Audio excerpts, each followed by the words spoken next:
It was a tense evening in May 2025 when White House Press Secretary Karoline Leavitt made a comment that would end her political career. She was appearing on a Fox News special about global leadership in the 21st century, joined via satellite by President IBRAHIM Traoré from Ouagadougou. At first, the conversation was calm, focused on international politics, until host Tucker Carlson brought up Africa's growing role in world affairs. "Caroline," he asked, "what's your view on the rise of young leaders like President Traoré?"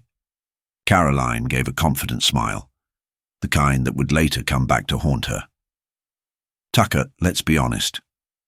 IBRAHIM Traoré might give a good speech, but real leadership is about more than just words," she said. Then, pausing for effect, she added, "He's just another African dictator with good PR. He took power in a military coup and now wants to pretend he's a Democrat.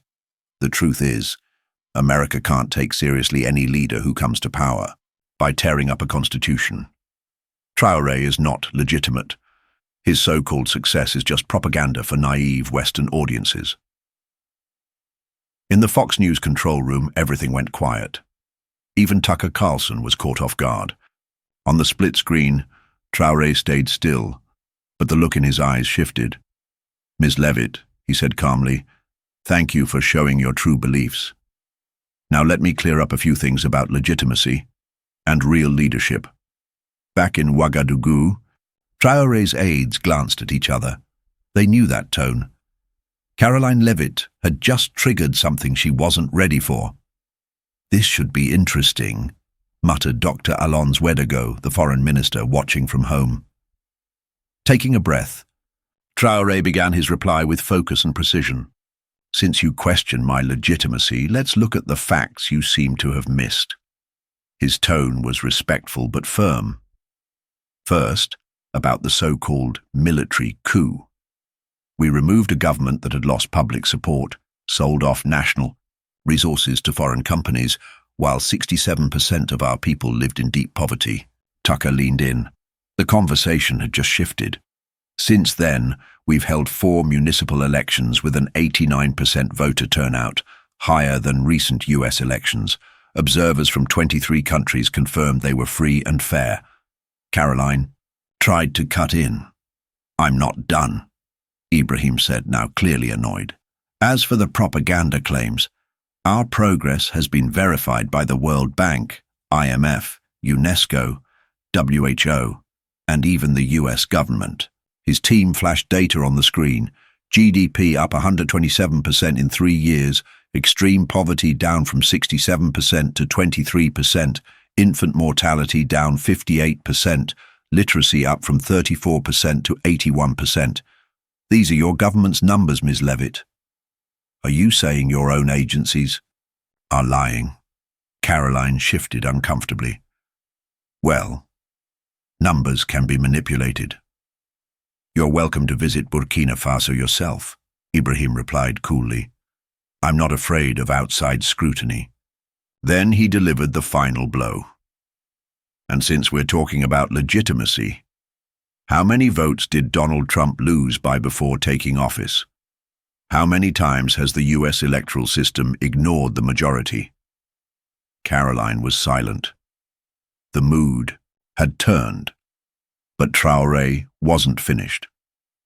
"Let's move beyond numbers," he said. "Let's talk about the difference between true leadership and political performance." He motioned to the papers on his desk as the camera stayed locked on his steady gaze. "In the last 3 years," IBRAHIM Traoré began, "we've built 2,247 schools, 73 hospitals, and 340 community health centers. We've created a universal healthcare system that now serves 94% of our people." He paused and looked directly into the camera. "Compare that to the US, where 45,000 people die every year from lack of healthcare and 37 million still live in poverty. Even your roads and bridges are falling apart." Caroline tried to jump, but America is a much larger and more complex country. "Exactly," IBRAHIM interrupted, smiling for the first time. The US has a budget 200 times larger than ours. If they can't fix basic problems with all that money, what does that say about their leadership? Tucker Carlson leaned forward, intrigued. President Traoré, those are strong comparisons. They need to be, Ibrahim said firmly. If someone questions my legitimacy while representing a system that consistently fails its own citizens, I have to respond. Then, turning to Karoline, he continued, Ms. Leavitt, you called me a dictator. Let's look at that. Dictators. Silence the press. Ours criticizes me daily. Dictators rig elections. Ours are monitored by international observers. Dictators enrich themselves. I live on a public salary and donate 60% of it to education. He paused and then added, and dictators spread lies to discredit others. That's exactly what you just tried to do. Karoline was visibly rattled. That's not fair. Truth isn't always comfortable, Ibrahim replied calmly, especially when it reveals double standards. But I'm not done, Ms. Leavitt. There's still more to say about this idea of legitimacy. Then he brought out what he had been holding back. Since you're so concerned about legitimacy, he said, let's talk about how your government tried to undermine African democracies. Suddenly, documents appeared on the screen, declassified intelligence reports from 2024. Take a look. Operation Sahel Interference. CIA documents showing your administration spent $67 million trying to destabilize African governments, mine included. Tucker Carlson's eyes widened. Mr. President, are those documents real? They've been confirmed by 6 allied intelligence agencies, Ibrahim replied. Ms. Leavitt works for an administration that used millions of dollars to sabotage elected African governments and now lectures us about democracy. Karoline stammered. I don't know anything about that. Of course you don't, Ibrahim replied dryly. Press secretaries aren't told about covert operations. But since you speak for this administration, maybe you can explain why America tries to remove African leaders who help their people. Is it because our progress makes your system look weak? Because we're doing more with less than a so-called superpower? Karoline's hands trembled. She was close to tears. Please, this is going too far. Too far, Ibrahim said, sharply. You went on international TV and called me an illegitimate dictator, but I'm going too far because I'm answering with facts. You represent a government that spends billions trying to control Africa. But when one African speaks up, he's the problem. Tucker tried to step in. Maybe we should... No, Ibrahim cut him off. Ms. Leavitt wanted to talk about legitimacy. Let's finish it. Then he delivered the final blow.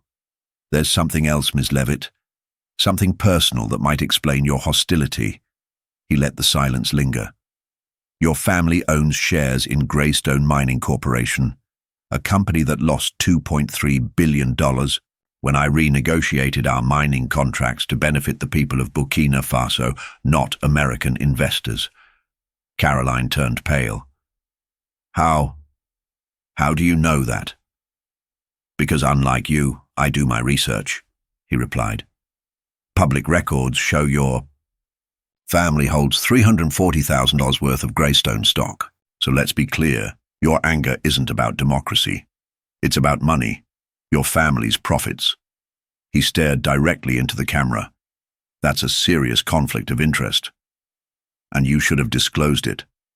Tucker Carlson, stunned, turned to Karoline. Is that true? She was now sobbing. I don't control my parents' investments. But you do control, Ibrahim began again, ready to finish what he started. You used your official title, Ibrahim said sharply, to launch a personal attack on a foreign leader because your family's finances were affected. That's not diplomacy, Ms. Leavitt. That's revenge dressed up as policy. He stared directly at her. So when you talk about legitimacy, you're really defending the idea that public office can be used to protect private wealth. That, Ms. Leavitt, is the real face of American politics.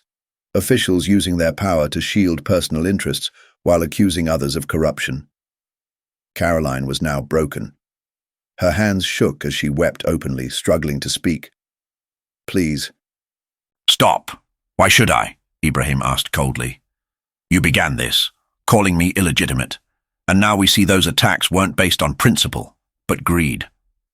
He paused before delivering the next blow. "Let this be a lesson. African leaders are no longer easy targets for propaganda. We will not be silenced or shamed." The studio was dead silent. No one moved as Karoline sobbed uncontrollably. Then, with calm authority, Ibrahim delivered the final blow. "There's one last thing, Ms. Leavitt, something that truly reveals the hypocrisy of all this." His voice was steady, but now laced with gravity. "While you stand here accusing me of being a dictator, there are official documents, confirmed and verified, that show the CIA has attempted to assassinate me 3 times in the past 2 years. Tucker, Carlson nearly fell off his chair. Operation Termination Alpha, Ibrahim said, his tone ice cold. Approved by the very government you speak for. 3 assassination attempts on a democratically elected leader. Because my policies threatened American business interests." Karoline gasped, nearly hyperventilating. I swear I didn't know. "Ignorance is no excuse," Ibrahim replied firmly. "You stood on national television and attacked someone your government has tried to kill in secret. That makes you part of it, whether you intended it or not." His voice rose slightly, not in anger, but in controlled power. "This is how your leadership works. When you can't control us, you try to eliminate us. And when that fails, you send a spokesperson to smear us publicly. You've spent $67 million trying to destabilize my country, and then you have the nerve to call me illegitimate." He looked straight into the camera. "America, this is your foreign policy. Assassination attempts on elected leaders, secret operations. Then character attacks by officials with financial conflicts of interest. And when we answer with facts, you say we've gone too far." Karoline had already removed her microphone. She quietly left the studio, in tears, humiliated, defeated. "That," Ibrahim said, turning back to the camera, "is the difference between real leadership and political theatre. Real leaders face the truth. Corrupt politicians run when the truth finds them." Tucker Carlson sat in stunned silence. He had just witnessed what many would soon call the most brutal and complete political takedown in television history. Within minutes, the internet exploded. Hashtags like Karoline Destroyed, Traoré Truth, and ARC CIA Assassination began trending worldwide. Millions were reposting clips from the broadcast. Tweets flooded social media. "Ibrahim Traoré just destroyed Karoline Leavitt live." CIA tried to kill an African president and sent their press secretary to attack him. She was in tears when he exposed her family's mining investments. Brutal. At Fox News, producers were scrambling. "Pull the reruns," the executive producer yelled. "Get ready for an emergency statement." At the White House, President Trump was watching live. His face turned red as he shouted, "What the hell was that? How did we let this guy take her apart on live TV?" "Sir," she provoked him. His chief of staff replied carefully, "We didn't know he had this kind of evidence." "Evidence?" Trump exploded. "He just exposed CIA operations and assassination plots on national television." Back at CIA headquarters in Langley, alarms were blaring. "We have a massive national security breach," announced the acting director. "Ibrahim Traoré has access to classified documents. This is a total lockdown situation." On Capitol Hill, senators from both parties demanded immediate investigations. "If the CIA really tried to assassinate a sitting president," said one senior Democrat, "that's a war crime. Heads need to roll. Today." Meanwhile, journalists across the world were already chasing what would become the biggest story of the decade. The fallout within hours of Ibrahim Traoré's explosive revelations. The New York Times and other major outlets launched full investigations. If even half of this is true, said the Washington Post editor. This could be the biggest political scandal in U.S. history. Karoline Leavitt disappeared from public view. She shut off her phone, refused interviews, and locked herself in her home. Her career had collapsed in less than 10 minutes, crushed by the very African leader she had publicly ridiculed. She mistook a lion for a kitten, a political analyst remarked, and paid the price. Traoré, meanwhile, had just rewritten the rules of global diplomacy. Within 48 hours, both Senate and House Intelligence Committees launched emergency hearings. The leaked documents Ibrahim presented were real, confirming assassination attempts and US-led destabilization efforts. Mr. Director, Senator Chuck Schumer demanded, these documents show 3 CIA-backed assassination attempts against President Traoré. How do you explain that? The acting CIA director hesitated. Senator, I can neither confirm nor deny. You cannot? A Republican senator snapped. These are not political games. These are war crimes. The evidence was overwhelming. Internal emails discussed plans to permanently neutralize Ibrahim. Bank records revealed payments to hired assassins. The plans were detailed. The operations were real. And they failed. This administration authorized hits on a democratically elected leader, said one congressman. This is beyond Watergate. This is murder. Worse still, investigators discovered Karoline had been partially informed about operations in Burkina Faso. Emails showed she had been briefed. A whistleblower from the NSA testified she knew he was a CIA target, and she still went on air to attack him. President Trump tried to deny involvement. I never approved assassination missions. The CIA acted alone, but official records showed his signature on multiple authorization orders. The president lied to Congress and the American people, said the House Speaker. Impeachment proceedings begin tomorrow. Meanwhile, Traoré's phone rang non-stop. World leaders began reaching out. France condemns all attempts on your life, said President Macron. Europe stands with Burkina Faso. Russia's president was blunt.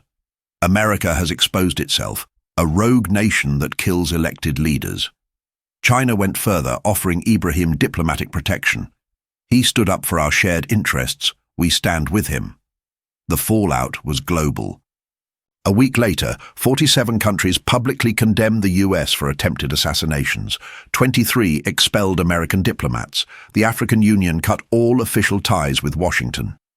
The US has lost all moral authority, declared the AU. President. We do not deal with governments that try to murder democracy. Back in Washington, Trump panicked. This is fake, he claimed. Traoré forged everything. But the leaks kept coming. Whistleblowers from the CIA, NSA, and Pentagon all confirmed the truth. Ibrahim Traoré told the absolute truth, testified one former CIA officer. We tried to kill him 3 times because he wouldn't bow to US corporations. Karoline faced criminal charges for using her role to attack the victim of an assassination plot. She knew enough to be an accomplice, said a federal prosecutor. She obstructed justice by abusing her public position. Global alliances began shifting.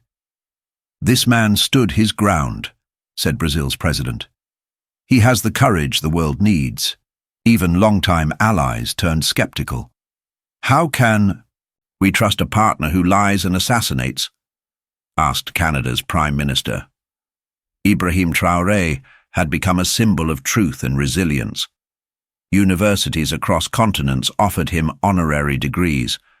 The Nobel Committee began discussing a special peace prize, honoring a man who exposed global corruption, survived multiple assassination attempts, and never picked up a weapon in retaliation. President Traoré reminded the world of something we'd forgotten, said a Nobel spokesperson. Sometimes the most powerful weapon is the truth. The aftershock.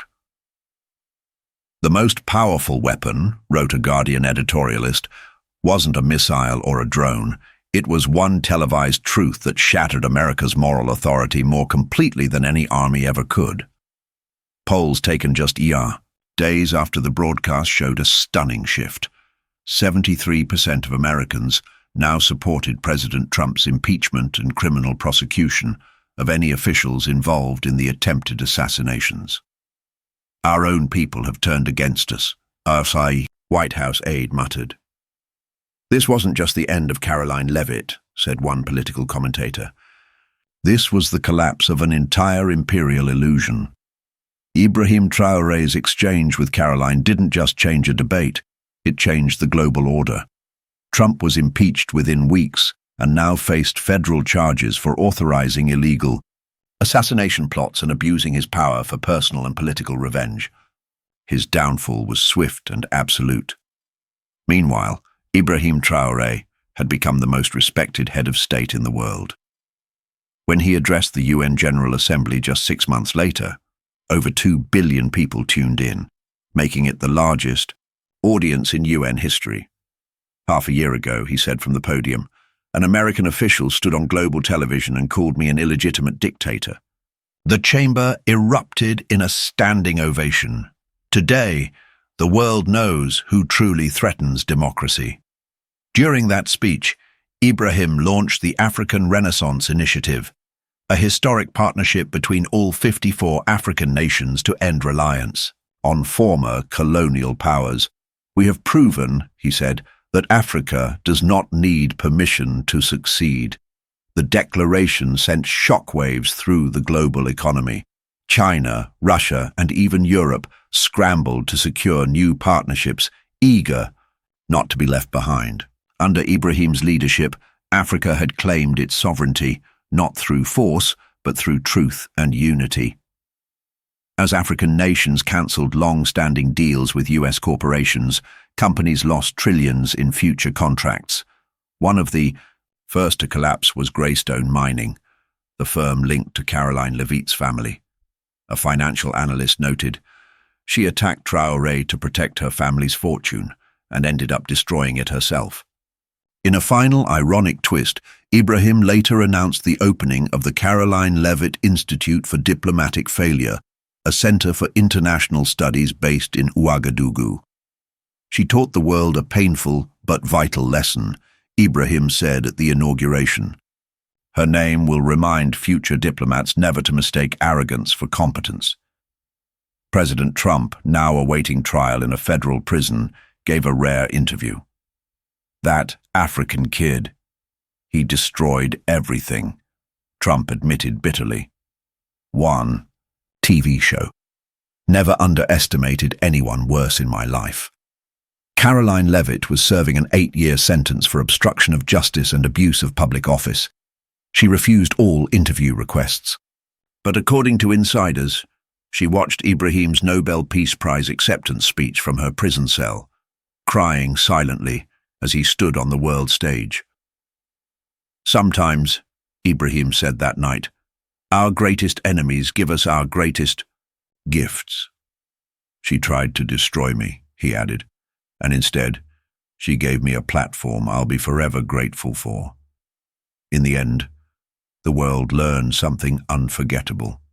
Never underestimate a young African leader who stands for truth and fights back.